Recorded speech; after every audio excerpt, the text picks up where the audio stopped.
Salut à tous, je suis le pasteur Yannick Lumière. Bienvenue à votre émission La Parole.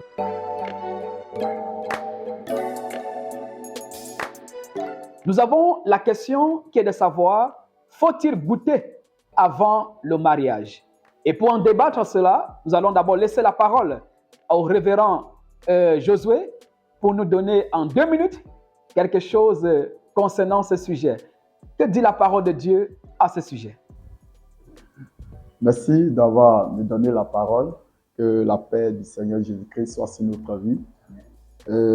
Goûter avant de se marier, un thème vraiment qui bouleverse le monde et qui détruit aujourd'hui, une parole qui détruit aujourd'hui le corps du Christ.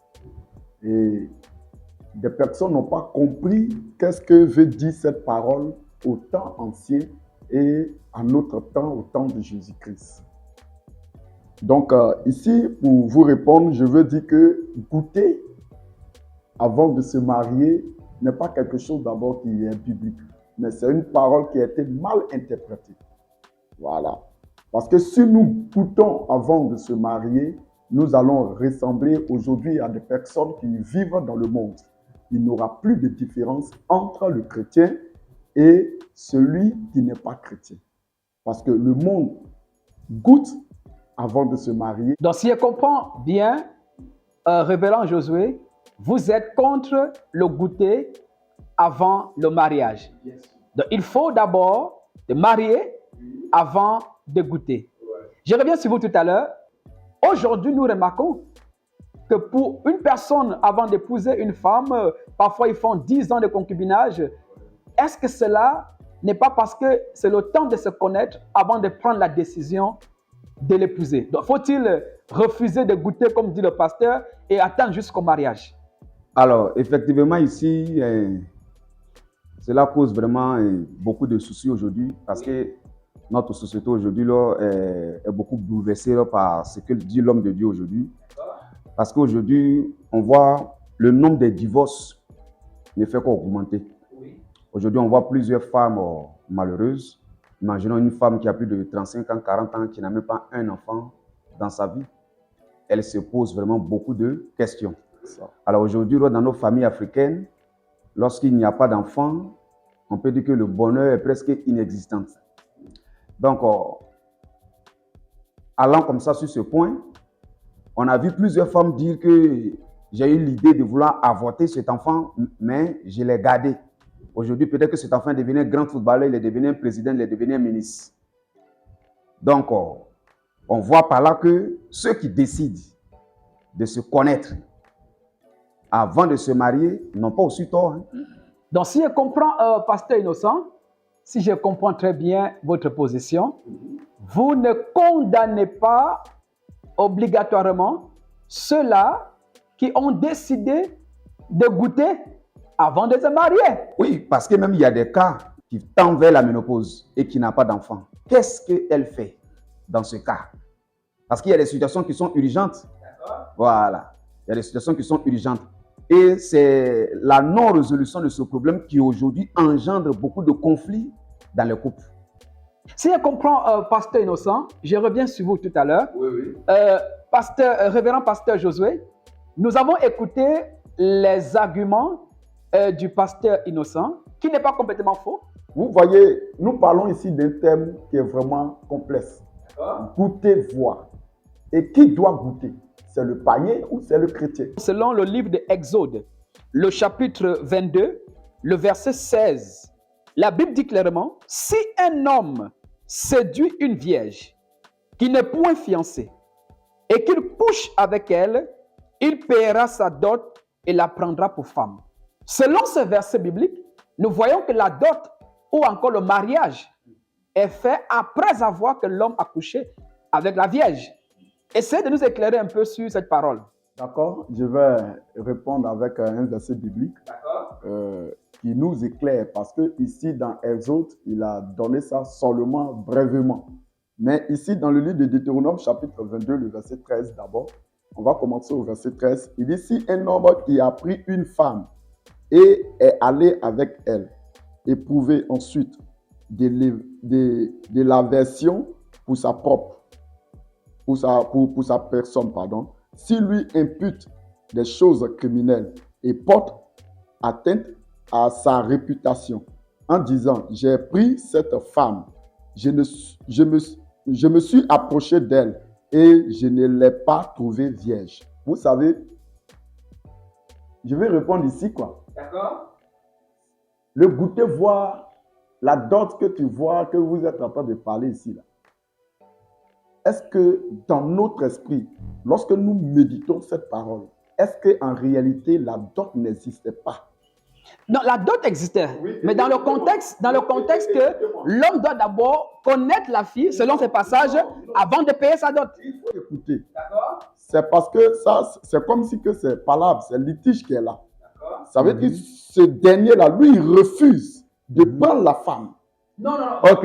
Écoutez. Écoutez, revenons à Josué. Non, dans ce passage, nous voyons que c'est dans le contexte que l'homme va venir dire que j'ai couché avec elle, mais je ne l'ai pas trouvée vierge. C'est-à-dire, l'homme est en train de mentir. 28. Okay. Ce n'est pas seulement que ce verset, comme après 13 à 14 qui est là. Oui. Nous voyons ici que c'est un débat. C'est-à-dire que le monsieur refuse sa responsabilité. Alors, et lui là, il doit payer. Parce que quelqu'un ne va pas faire la découverte et puis quelqu'un va prendre le floco, ce que j'appelle le floco. Alors d'accord. Alors, une question que les gens, nos compatriotes se posent beaucoup la question. Oui. Bon, si on ne doit pas goûter avant de se marier, bon, comment est-ce que je vais savoir que cette femme-là est fertile? Ou bien comment est-ce que la femme aussi va savoir que l'homme, il est puissant? Est-ce que Adam et Ève, Adam a vu Ève là? Il a regardé d'abord si Ève sera fertile. La Bible dit, selon certaines personnes, nous acceptons cette parole et que nous croyons à cette parole qui dit que soyez féconds. Alors, selon certaines personnes, ils diront que ça c'est Adam et Ève. Non, laisse ça. Nous croyons à un Dieu vivant. Nous sommes non. Au 21e siècle. Au 21e siècle, nous croyons toujours. Dieu ne s'est pas déplacé. Il est le Dieu d'hier, aujourd'hui et éternel. Donc, cette même parole qu'il a dit hier existe encore et agit sur notre vie. Est-ce que vous ne confondez pas le mariage avec les cérémonies du mariage? Parce que normalement, le mariage, c'est l'acte sexuel. Et la dot, c'est les cérémonies du mariage. Donc, est-ce que vous ne faites pas confusion entre ce qui est dot et ce qui est cérémonie et ce qui est mariage, qui est le rapport sexuel? Parce que selon ce passage, nous voyons que c'est quand ce dernier qui a couché avec la vierge vient dire la fille n'est pas vierge et je refuse de payer sa dot. Si nous lisons le verset qui suit, nous voyons que dans la coutume en Israël, avant qu'un homme et une femme vont coucher ensemble, on mettait un drap blanc. On mettait le drap blanc pour confirmer. Et là encore, si j'aimerais ouvrir encore une parenthèse, on voit aussi qu'il y a beaucoup de relations qui sont encore plus pimpantes lorsque les deux finissent de se connaître pour une première fois. Pasteur, vous voyez un peu, non? Je suis sûr qu'il va beaucoup prier pour les célibataires dans son église. Non, parce que ce sont des réalités de plusieurs personnes. Bon, le goûter voir nous amène où? C'est l'impudicité. C'est l'impudicité. Le goûter voir, c'est l'impudicité. Vous pouvez nous prouver cela avec des versets bibliques, s'il vous plaît? Alors, si j'aimerais encore y ajouter, il y a plusieurs mariages qu'on voit aujourd'hui. Ces personnes se sont déjà connues avant de se marier. Il y a plusieurs personnes aujourd'hui. Il y en a qui ont 10 ans. J'écoutais comme ça même un homme de Dieu qui parlait comme ça et qu'il a eu comme ça à coucher avec, on peut dire, celle qui devait marier. Et lorsque cette dernière était enceinte, les gens commençaient à le critiquer d'impudique, de prostituée, etc. Beaucoup de choses. Mais Dieu lui a dit non, que de ne pas répudier cette dernière. C'est-à-dire il a pris soin de cette grossesse jusqu'à ce qu'elle a accouché. Aujourd'hui, ils se sont mariés. Ils ont même plus de 10 à 15 ans de mariage. Innocent. La question maintenant, c'est de savoir, faut-il goûter partout? Parce que si tu es d'accord avec le goûter, faut-il goûter 1, 2, 3, 4 ou prendre juste la seule? Ouais. Qu'est-ce que la Bible nous dit dans le livre de Deutéronome chapitre 23, le verset 2? Et je lis, il dit, celui qui est issu d'une union illicite n'entrera point dans l'assemblée de l'Éternel. Ah bon? Ça veut dire que illégal. Ça veut dire que l'union illégale. Ça veut dire qu'ils ne confessent pas Dieu. Mais dans le cas contraire, Révérend Josué, donc dans nos églises aujourd'hui, toutes ces personnes qui viennent là, la majorité sont dans des unions, dans l'union illégale. Voilà, merci. Non, selon ton argument. Oui, écoutez-moi. C'est le goûter-voix là qui envoie tous ces désordres dans notre église. Parce que si nous enseignons que nous devions nous marier et respecter le corps de Christ, parce que le corps de Christ est saint, nous n'allons pas voir ces désordres à l'église. Donc la faute, écoutez-moi très bien, la faute à qui? À des enseignants qui enseignent le goûter-voix. Parce que si l'un de tes fidèles goûte et il laisse, goûte, il laisse, il goûte, il laisse, ça devient quoi? L'immoralité, l'impudicité. Et s'il a goûté 3 personnes, que toutes ces personnes sont enceintes, je pense que vous coachez, vous êtes en train de dire que, comment on appelle là? Révérend, s'il goûte seulement celle-là qui va épouser. Voilà. Il y a des cas, où tellement que l'amour est tellement élevé. Est-ce que Dieu va les plus dans un premier temps, non, regarde, dans un premier temps, dans un premier temps, à vous écouter, théoriquement parlant, il n'y a aucun problème. Mais c'est dans la pratique. C'est-à-dire qu'il y a des cas où, indépendamment de ta volonté, je vais vous poser une question. C'est-à-dire que tu n'as pas, si tu n'as pas le choix. Que tu as goûté, que tu n'as pas marié, maintenant que la trompette sonne, tu vas en enfer ou bien tu vas au paradis? Oui, mais sans oublier. C'est la question que nous nous posons. Et c'est pour cela que nous voulons garder notre corps, le corps du Christ qui est saint.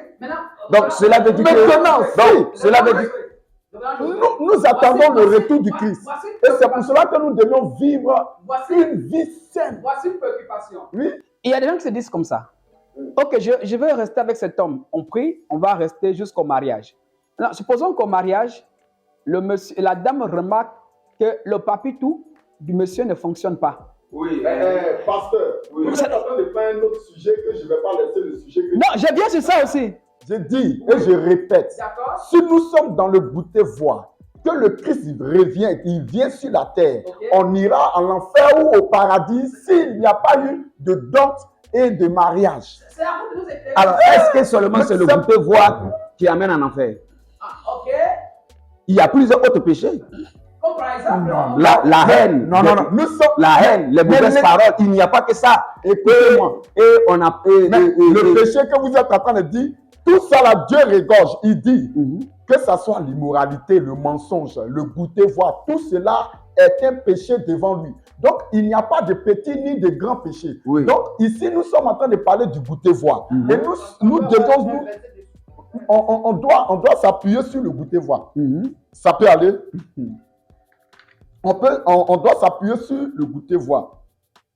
Actes chapitre 15, le verset 20. Romains chapitre 1, le verset 29. Ici, ça parle de l'immoralité. Ça veut dire ceux qui se prostituent, ceux qui font le goûter-voix, ceux qui ne gardent pas le corps du Christ saint. Le corps qui est saint, qui est pour Dieu, ceux qui ne gardent pas. C'est-à-dire que si tu vas rester à goûter, c'est l'impudicité. Tu es en train de salir ton corps. Et le temple de Dieu, ton corps, notre corps est le temple de Dieu. Alors, vous êtes contre le goûter avant le mariage. Et si la personne goûte, il se répand. Et il part jusqu'au mariage. Mais est-ce que c'est un péché? Qu'est-ce que la Bible nous dit? Dieu est dans la repentance. Et l'apôtre Paul dit qu'on ne peut pas séparer ceux qui se sont... Ça veut dire que quelqu'un qui est païen, qui vient, il a déjà goûté, il dit il va aller au mariage. Où est le péché? Où est le péché? Maintenant, donc, vous êtes en train de me dire, malgré cela, on peut goûter alors? Non. Mais parce que s'ils viennent déjà, quelqu'un peut dire, ok, moi, il va goûter, après, il va repentir. Non, ça, c'est différent de ce que il D'accord, maintenant, et qu'en est-il? Et il a dit le mot repentance. La repentance. D'accord, et qu'en est-il? Ce qui veut dire qu'il reconnaît ses péchés. D'accord. Il a reconnu que c'est... Parce que s'il emploie le mot repentance, c'est qu'il reconnaît, il sait que c'est un péché. D'accord. Révérend Josué, supposons ceci. Supposons ceci. La femme et l'homme à l'église, ils disent, bon, on ne va pas se connaître jusqu'au mariage. Comme tu es contre le goûter et après le marié, donc tu es contre cela. Maintenant, supposons que les deux se sont abstenus jusqu'au mariage. Ils arrivent dans le foyer, ça ne fonctionne pas. Est-ce que tu vas les encourager de divorcer? Parce que la femme a besoin de ça. Ok, merci. Et sans oublier aussi qu'il y a beaucoup d'adultères qui sont commis dans les mariages Oh. à cause de ce fait aussi. Ce que je suis en train de vous dire, vous savez, le mariage, c'est quelque chose, on ne se presse pas.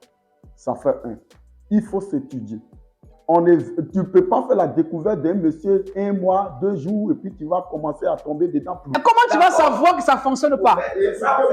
Parce que je suis leader de mon église. L'année passée, j'ai organisé une dot. Avant la dot, j'ai fait asseoir les 2 amoureux. Et j'ai dit le comportement du monsieur et j'ai dit le comportement de la femme. Ils disent qu'il peut aller. Et maintenant, je lui dis, est-ce que tu fonctionnes? Il dit, je fonctionne bien. Écoute-moi, la médecine n'est pas là pour les rien. Oui. Donc, tout cela, on peut régler. Comment? Non, mais comment tu es sûr Comment? que ça fonctionne? Comment? Quelles sont les preuves? Comment la dame est sûre que Papitou fonctionne? Oh, arrêtez. Oui, mais Est-ce que la médecine ne peut pas détecter? comment? Nos parents qui sont au village, qui ne connaissent pas la médecine, comment ils vont savoir que ça ne fonctionne pas? Et sans oublier que Le monde d'aujourd'hui, en nos temps là, il n'y a pas, même dans les campements, il y a un lieu où on peut faire. Non, moi je ne pense pas. Chez nous ici en Afrique, je crois qu'il y a des endroits où la médecine ou bien les hôpitaux, déjà même nous sommes dans un pays, on prie Dieu que... Pourquoi se cacher avant de se marier? Pourquoi se cacher avant de se marier? C'est la question alors. Voilà, donc on se dit tout. On se dit. Mais le gars peut te dire que je fonctionne, juste parce qu'il a honte de te dire qu'il ne fonctionne pas. Mais si le rêve n'a pas été consommé, donc on peut le séparer. D'accord. Maintenant, Parce que ça n'a pas été consommé. question. Si la dame est une ancienne fille ou une ancienne femme qui a fait le monde et qui était habituée à plusieurs coups, par exemple, et tu trouves un gars qui fait un seul coup, il est fatigué. C'est un déséquilibre. Donc, néanmoins, il fonctionne, mais il n'est pas à la hauteur de ce que la fille attend. Ça devient un problème de foyer. se marie à un jeune puceau qui ne connaît absolument rien de tout ça. Mais la femme sera insatisfaite. C'est pour cela que la Bible nous enseigne la sanctification. Pourquoi toi tu es allé jusqu'à à connaître X, Y, Z? Oui, on parle de ça dans le monde. Dans le maintenant, si le cas ça arrive là, mais il faut, on dit les choses anciennes sont passées, toutes ont été renouvelées. Il faut t'adapter. Il y a les enseignements. Moi j'enseigne sur le mariage. Tout l'église le savent. J'enseigne. Et chaque année, je renouvelle. Écoutez-moi très bien. Il n'y a pas quelque chose qui peut s'adapter. Excusez-moi pour le thème. La femme, même si on regarde souvent les choses, tout peut aller. Où l'enfant sort, qu'est-ce qui ne peut pas aller? Donc, c'est à toi de faire l'entretien. Il y a des personnes, je vais aller un peu, je ne sais pas comment parler, mais il y a des patins qui sont, le patin qui est mouillé. Je parle en code parce que le patin est mouillé. Si toi, tu sens que le patin est mouillé, que toi, l'homme, pour toi, n'est pas gros, que ça peut faire flotter, mais il y a toujours quelque chose que tu peux... Oui, mais c'est pour éviter tout ça. C'est pour éviter tout ça. C'est pour éviter tout ça.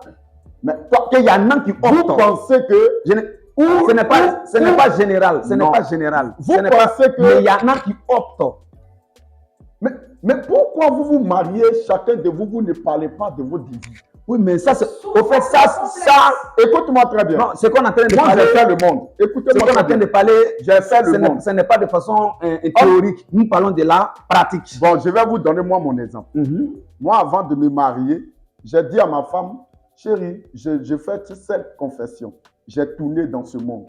Je suis un numéro 1 des dragueurs de femmes. Je ne suis pas jolie, mais je ne peux pas te dire, maman, viens ici et puis tu vas faire comme ça. Et si, le cas où toi et moi, on se marie, que quelqu'un est venu dire, c'est ton enfant, on a été ensemble à Goïtafla, c'est ton enfant, faut accepter. Parce que j'ai fait trop de tapage. C'est une réalité de la vie que je lui donne. Donc, écoutez-moi très bien. Donc, tu dois connaître ton conjoint. Oui, d'accord. Voilà, j'aime faire non, attends. Voilà, donc là aussi, là, ce qu'il est en train de dire, ça veut dire que si on veut suivre sa logique, s'il n'y a pas de vérité dans le couple, c'est comme tu te... S'il n'y a pas de vérité dans une relation, on est en train de jouer un loto. Non, non, non, On est non. en train de jouer au Tout jeu loto. cela se base par une réalité. On peut s'abstenir jusqu'au mariage. Mais ma question n'a pas été bien répondue. Parce que si, arrivé dans le foyer, la fille, c'est le corps, c'est les hormones. C'est l'âme qui est sauvée, hein? C'est l'âme qui est convertie. Mais le corps va continuer à demander certainement ce même plaisir qu'elle était habituée à cela. Or, le jeune homme ne connaît pas. Il ne sait pas rouler les gros porteurs. Donc, mais s'ils avaient... S'il y a une vérité et que la femme l'aime, on dit les deux deviendront une seule chair. Elle va s'habituer au monsieur et le monsieur va s'habituer. Ils vont s'apprendre. Des couples aujourd'hui qui sont en train un an à cause de l'amour, 1 an, 2 ans, 3 ans, mais parfois 5 ans. La dame dit j'ai trop supporté, ça, c'est petit, ce n'est pas gros. Parce qu'il y a des dames qui aiment le gros calibre. Maintenant, excuse-moi, pasteur, je viens là-bas. Il y a des dames qui aiment le gros calibre. Or, toi, c'est comme le petit doigt. Elle ne savait pas parce qu'elle n'a même pas vu avant le mariage. Elle n'a pas goûté. Non, c'est pas enfant, elle cherche. Elle veut se satisfaire. On ne se marie pas pour avoir enfant. On se marie parce que d'abord, on doit être bien satisfait sexuellement aussi. Maintenant, si le gars n'est pas à la hauteur, ils n'ont pas goûté avant le mariage. Eh, pasteur Innocent. Je pense quand même que si les deux sont dans le Seigneur et qui se sont goûtés avant le mariage, bon, selon l'homme de Dieu, c'est un péché, c'est une erreur. Mais je pense que là, ils ont encore plus l'opportunité de plus s'aimer. Est-ce qu'il n'y a pas eu des personnes qui se sont goûtées voir et ils ont divorcé, ils se sont laissés aujourd'hui? Est-ce qu'il n'y a pas aussi des personnes qui ont attendu jusqu'au mariage et puis aujourd'hui sont divorcées? Mais c'est ce que moi je dis, la solution que je vous donne, c'est parce qu'ils ne se sont pas étudiés, ils n'ont pas dit la vérité. La vérité est la première base d'un foyer. C'est tout. La vérité est la première base d'un foyer. Oui, mais sans oublier aussi que... Qu'est-ce que vous êtes en train de dire? C'est toi qui n'as pas dit que ton kiki est petit, que c'est arrivé là-bas. Mais la vérité est là-bas. Comment on va savoir que ça travaille? Mais non, homme de Dieu. Ce que je suis en train de dire, si vous avez compris, il n'y avait plus de questions. Le garçon peut dire que ça fonctionne, mais il a honte de dire que ça ne fonctionne pas.